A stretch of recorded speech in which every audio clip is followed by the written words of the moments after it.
नमस्कार, India news Haryana देख रहे हैं आप। मैं हूं आपके साथ वर्षा राय। आइए बुलेटिन की शुरुआत करते हैं फटाफट खबरों से।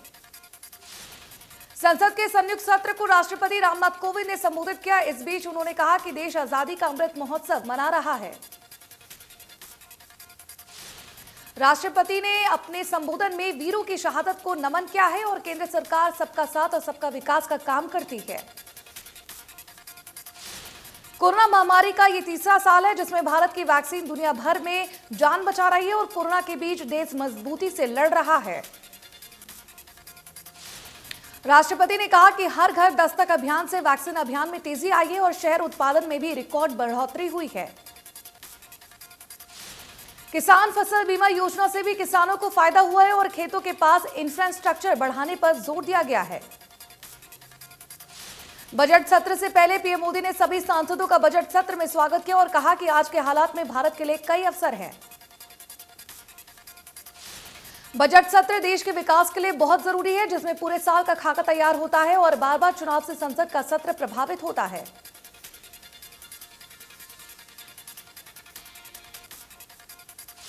कोरोना संक्रमण के मद्देनजर चुनावी रैलियों पर लगी रोक के चलते प्रधानमंत्री नरेंद्र मोदी आज वर्चुअल रैली करेंगे। बीते दिनों यूपी में एक के बाद एक ताबड़तोड़ रैलियों और कार्यक्रमों के बाद ये मोदी की पहली वर्चुअल रैली होगी। उत्तर प्रदेश में प्रथम चरण का चुनाव पश्चिम से शुरू होगा, इसलिए प्रधानमंत्री की वर्चुअल रैली वेस्ट यूपी के बाद 5 जिलों सहारनपुर, शामली, मुजफ्फरनगर, बागपत, गौतम बुद्ध नगर जिलों की 21 विधानसभा को फोकस किया गया है।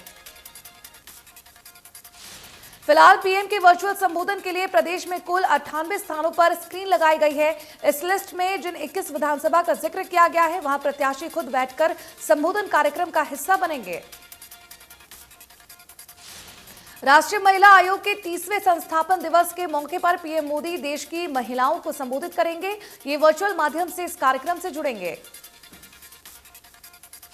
प्रधानमंत्री कार्यालय की ओर से मिली जानकारी के मुताबिक पीएम का संबोधन सोमवार शाम 4:30 बजे होगा। कार्यक्रम का विषय शी द चेंज मेकर रखा गया है।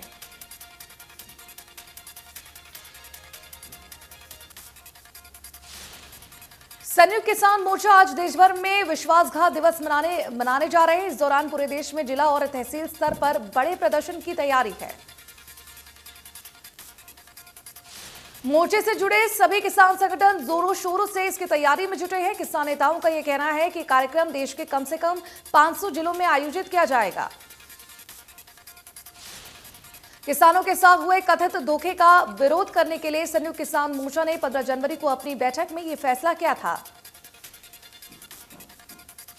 इन प्रदर्शनों में केंद्र सरकार के नाम ज्ञापन भी दिया जाएगा। संयुक्त किसान मोर्चा की कोऑर्डिनेशन कमेटी विरोध प्रदर्शन को सफल बनाने के लिए लगातार बैठकें कर रही है। किसान नेताओं का आरोप है कि 15 जनवरी के फैसले के बाद भी भारत सरकार ने 9 दिसंबर के अपने पत्र में किया कोई वादा पूरा नहीं किया है। आंदोलन के दौरान हुए केस को तत्काल वापस लेने और शहीद परिवारों को मुआवजा देने के वादे पर पिछले 2 सप्ताह में कोई भी कार्रवाई नहीं हुई है।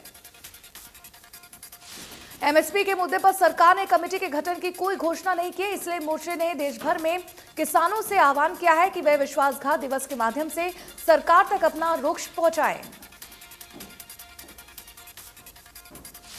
देश में पिछले 24 घंटे में कोरोना के 2,09,000 से ज्यादा केस सामने आए हैं। 959 लोगों की मौत हुई। केरल में कोरोना वायरस के 51,570 नए मामले सामने आए। प्रदेश सरकार ने जनता से कोरोना गाइडलाइन का पालन करने की अपील की। महाराष्ट्र में कोरोना वायरस के 22,444 नए मामले सामने आए हैं। 45,648 लोग डिस्चार्ज हुए हैं। 103 लोगों की कोरोना से मौत हुई है। तमिलनाडु में कोरोना वायरस के 22,238 नए मामले सामने आए हैं। प्रदेश सरकार ने जनता से कोरोना गाइडलाइन का पालन करने की अपील की। कर्नाटका में कोरोना वायरस के 28,964 नए मामले सामने आए हैं। प्रदेश सरकार ने जनता से कोरोना गाइडलाइन का पालन करने की अपील की। आंध्र प्रदेश में कोरोना वायरस के 10,310 नए मामले सामने आए। प्रदेश सरकार ने जनता से कोरोना गाइडलाइन का पालन करने की अपील की। हरियाणा में 24 घंटे में कोरोना के 3,918 नए मामले सामने आए। 17 मरीजों की मौत हुई। एक दिन में 5,000 से ज्यादा मरीज रिकवर भी हुए। गुरुग्राम में 24 घंटे में कोरोना के 1,267 नए मामले आए और 3 मरीजों की मौत। एक दिन में 1,400 से ज्यादा मरीज रिकवर भी हुए। फरीदाबाद में 24 घंटे में कोरोना के 222 नए संक्रमित। 800 से ज्यादा मरीजों ने कोरोना को दी मात और 1 संक्रमितों की मौत।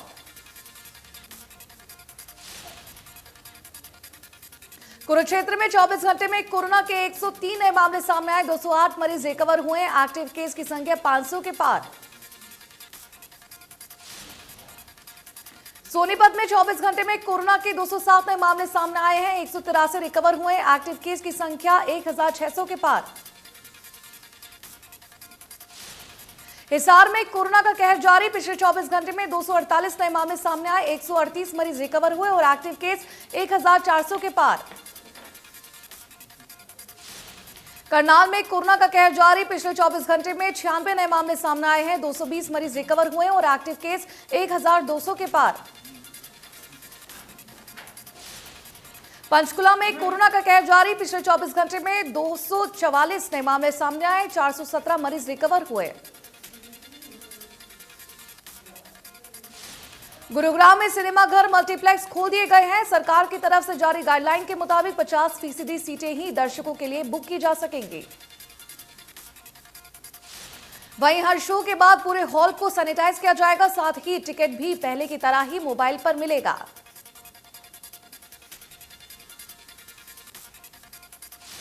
गोला चीका में आम आदमी पार्टी और राज्यसभा सांसद सुशील गुप्ता ने समाजसेवी और गणमान्य व्यक्तियों के साथ शिष्टाचार भेंट की और पंजाब में हमें पूरा सहयोग मिल रहा है। सिरसा के डीजीपी के जनसंपर्क अभियान के तहत दिग्विजय चौटाला औड़ा गांव पहुंचे। उनके साथ मंत्री अनूप धानक भी रहे। इस दौरान दिग्विजय चौटाला और मंत्री अनूप धानक ने ग्रामीणों की समस्याएं सुनी। वहीं ग्रामीणों ने औड़ा को तहसील का दर्जा देने की मांग की है। ज्यादातर शिकायतें कच्ची गली को पक्का करने से संबंधित आई हैं। वहीं उन्होंने रेवाड़ी के माजरा में एम्स निर्माण में हो रही देरी पर बीजेपी को आड़े हाथों लेते हुए कहा कि बीजेपी तो एम्स के लिए 2024 के चुनावों का इंतजार कर रही है। विधायक घनश्याम सराफा ने भिवानी में रानी लक्ष्मीबाई पार्क कृष्णा कॉलोनी में करीब 48 लाख रुपए की नई सीवर लाइन सहित करोड़ों रुपए की योजनाओं का शिलान्यास किया। वहीं उन्होंने कहा कि शहर के सौंदर्य के लिए शहीदों के नाम से पार्क बनाए जाएंगे। साथ ही उन्होंने कहा कि सार्वजनिक विकास कार्यों के लिए सरकार के लिए खजाने लबालब हैं। कैबिनेट मंत्री मूलचंद शर्मा ने बल्लभगढ़ विधानसभा में शहरी और ग्रामीण इलाकों में कई विकास कार्यों का शिलान्यास किया। इसके अलावा उन्होंने मियावली संस्थान द्वारा गरीबों को कंबल वितरण कार्यक्रम में भी पहुंचकर गरीबों को कंबल वितरित किए और संस्थान के सामाजिक कार्यों की तारीफ भी की। कैथल से विधायक लीलाराम ने कांग्रेस के राष्ट्रीय प्रवक्ता रणदीप सुरजेवाला पर तंज कसते हुए कहा कि सुरजेवाला बड़े नेता बन चुके हैं और उनको छोटे मोटे विधानसभा क्षेत्रों से परहेज करना चाहिए। उन्होंने कहा कि शहर के विकास के लिए मुख्यमंत्री ने 14,87,47,हजार की 47 विकास परियोजनाओं की अनुमति दी है। शीघ्र ही गलियों और अन्य विकास के कार्य करवाए जाएंगे। उन्होंने ये भी कहा कि अगले 2 महीने में शहर के किसी भी वार्ड की कोई भी सड़क कच्ची नहीं रहेगी। फरवरी के अंत तक शहर की सारी कॉलोनियों पर नियमित कराया जाएगा।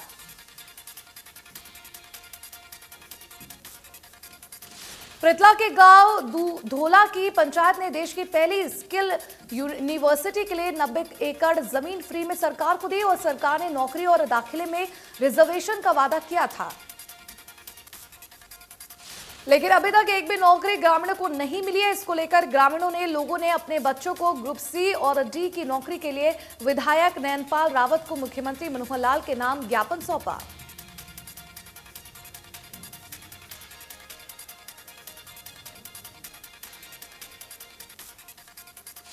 विधायक नयनपाल रावत ने भी ग्रामीणों को आश्वासन दिया कि वे मुख्यमंत्री मनोहर लाल से बात करेंगे और जल्द ही उनकी समस्या का समाधान भी किया जाएगा।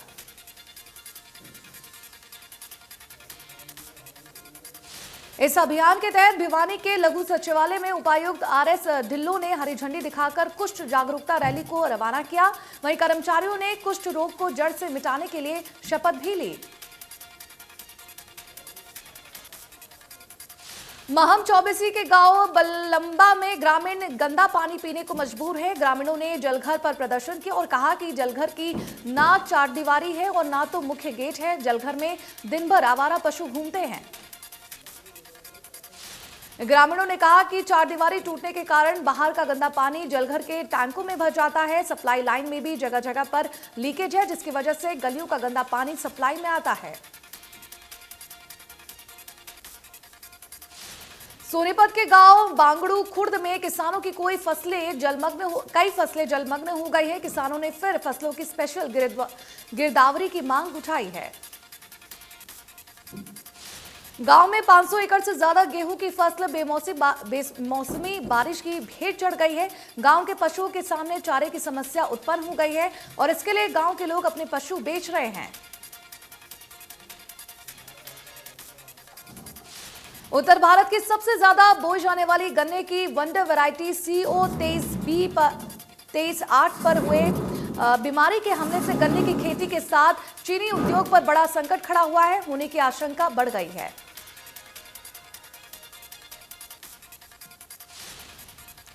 हरियाणा, पंजाब और उत्तर प्रदेश में गन्ने की CO 238 का रकबा 75 से 80% है। अब गन्ने की वैरायटी पर टॉप बोरर बीमारी का हमला खतरनाक स्थिति पर पहुंच चुका है।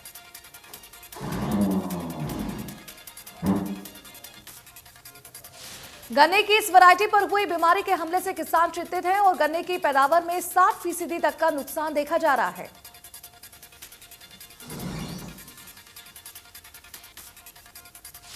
रेलवे के डिविजनल मैनेजर डीपी गर्ग ने अपनी टीम के साथ फरीदाबाद पलवल सेक्शन में रेल परिचालन सुरक्षा का जायजा लिया। डीआरएम डीपी गर्ग ने कहा कि हर 2 से 3 महीने बाद सभी स्टेशनों की परिचालन व्यवस्था को चेक किया जाता है और कमियों का सुधार भी किया जाता है। यमुनानगर की इकोनॉमिक सेल की टीम ने 2 ऐसे आरोपियों को गिरफ्तार किया है जो हरियाणा स्टाफ सिलेक्शन बोर्ड में नौकरी लगवाने का झांसा देकर लोगों से लाखों रुपए ऐंठते थे। आरोपी के खिलाफ इससे पहले अंबाला में भी नौकरी दिलवाने के एवज में पैसे लेने का मामला दर्ज किया गया है। अब पुलिस ने इन दोनों शातिर ठगों को गिरफ्तार कर कोर्ट में पेश कर जेल भेज दिया है। तो शाम में हुए डारम हादसे में पुलिस ने गैर इरादतन हत्या का केस दर्ज किया है और पहले से दर्ज एफआईआर में एक और धारा जोड़ी है। गोवर्धन माइंस के खिलाफ मृतकों के परिजनों ने मामला दर्ज करवाया है। हादसे की जांच के लिए 8 सदस्यीय गठित की गई है और जल्द ही हादसे से जुड़ी रिपोर्ट आ सकती है।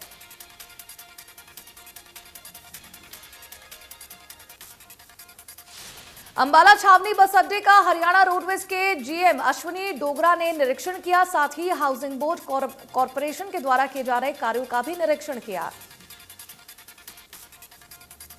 वहीं कामों में जो कमियां मौके पर दिखी उसको ठीक करने के लिए कर्मचारियों को निर्देश भी दिए। फरीदाबाद के इमामुद्दीनपुर के सरपंच का भाई पिछले 7 साल से इमामुद्दीनपुर में डिपो चलाता है, लेकिन उसके नाम पर कोई डिपो नहीं है। सरपंच ने अपने दोस्त के नाम डिपो लेकर अपने भाई को चलाने के लिए दे रखा है।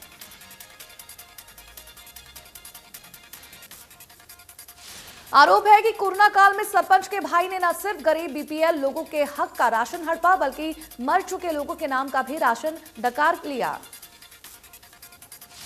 कई बार लोगों ने पीएम योजना का मुफ्त राशन देने की मांग की, लेकिन वो लोगों को ये बात कहकर पल्ला झाड़ लेता है कि सरकार पीछे से राशन ही नहीं भेज रही है। चरखी दादरी में आंगनबाड़ी वर्कर्स और हेल्पर्स ने अपनी हड़ताल के 93 दिन ट्रैक्टर यात्रा निकाली और सरकार के खिलाफ अनोखा प्रदर्शन करते हुए रोष जताया।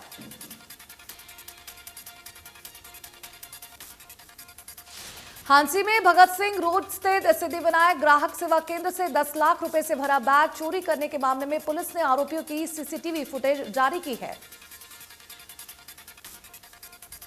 पुलिस द्वारा जारी की गई फुटेज के अनुसार इस घटना को 2 लोगों ने अंजाम दिया है और दोनों आरोपी पूरी प्लानिंग के साथ पैसों से भरा बैग चोरी करके फरार हो गए थे।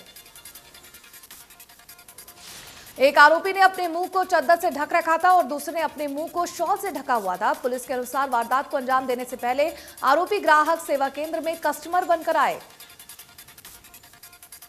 फिलहाल एसपी ने शहर के व्यापारियों को आश्वासन दिया है कि जल्द ही आरोपियों को गिरफ्तार कर लिया जाएगा। अब इस घटना में सीसीटीवी फुटेज हाथ लगना भी पुलिस के लिए एक राहत भरी बात है।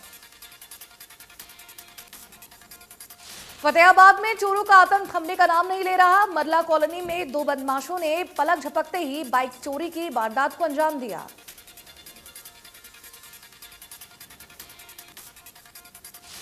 पलवल में होजल की अपराध शाखा पुलिस ने NH-19 पर हरियाणा डबचिक मोड़ पर चेकिंग के दौरान एक गाड़ी से 40 लाख रुपए की कीमत का 52 किलो गांजा बरामद किया है। पुलिस ने मौके पर 3 आरोपियों को भी गिरफ्तार किया है। पकड़े गए आरोपी पलवल के रहने वाले हैं और तीनों आरोपी छत्तीसगढ़ से गांजा लेकर आ रहे थे। सिरसा में Haryana state narcotics control bureau की टीम ने स्कूटी सवार तस्कर को 40 किलो गांजे सहित गिरफ्तार किया है। गांजे की कीमत 7,05,000 रुपए बताई जा रही है।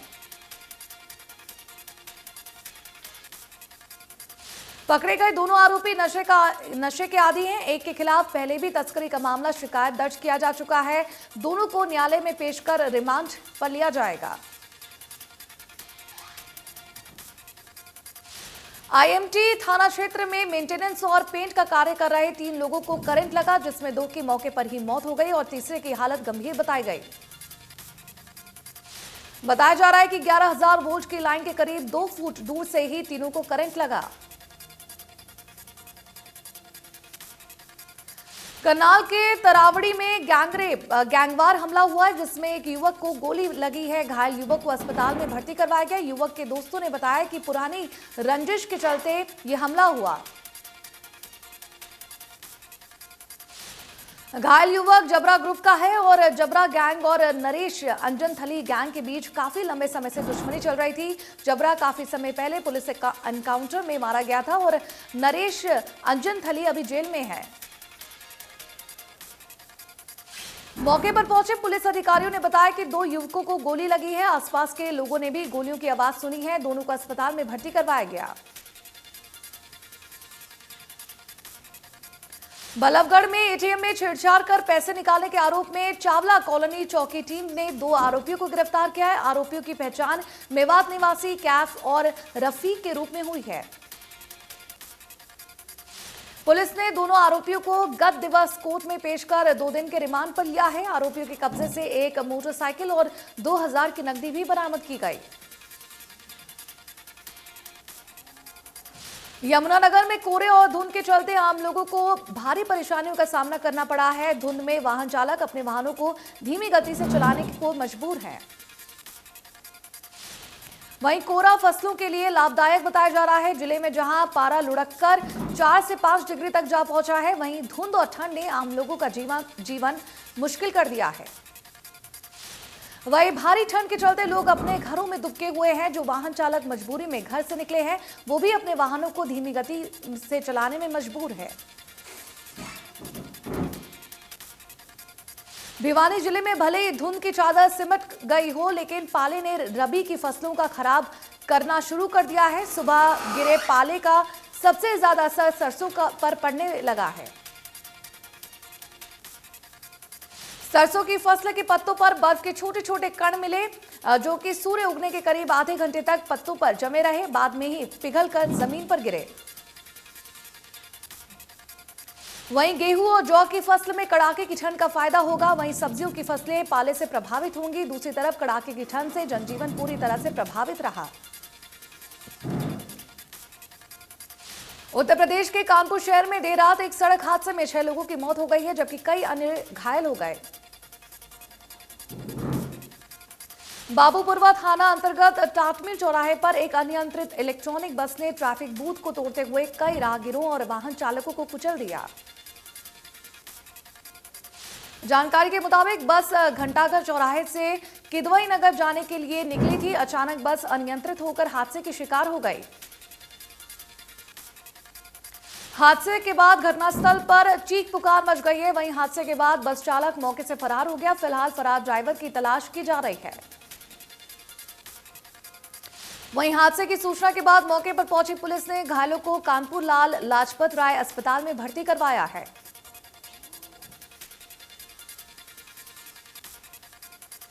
कानपुर सड़क हादसे में राष्ट्रपति रामनाथ कोविंद ने ट्वीट कर दुख जताया और परिजनों को खोने वाले परिवारों के प्रति गहन संवेदनाएं दी। राष्ट्रपति रामनाथ कोविंद ने हादसे में घायलों के जल्द ठीक होने की कामना की और लिखा, बस दुर्घटना से अत्यंत दुखी हुआ हूं। कानपुर सड़क हादसे में मुख्यमंत्री योगी आदित्यनाथ ने ट्वीट कर दुख जताया। सीएम ने ट्वीट कर लिखा कि कानपुर में हुई सड़क दुर्घटना में लोगों की मृत्यु अत्यंत दुखद है।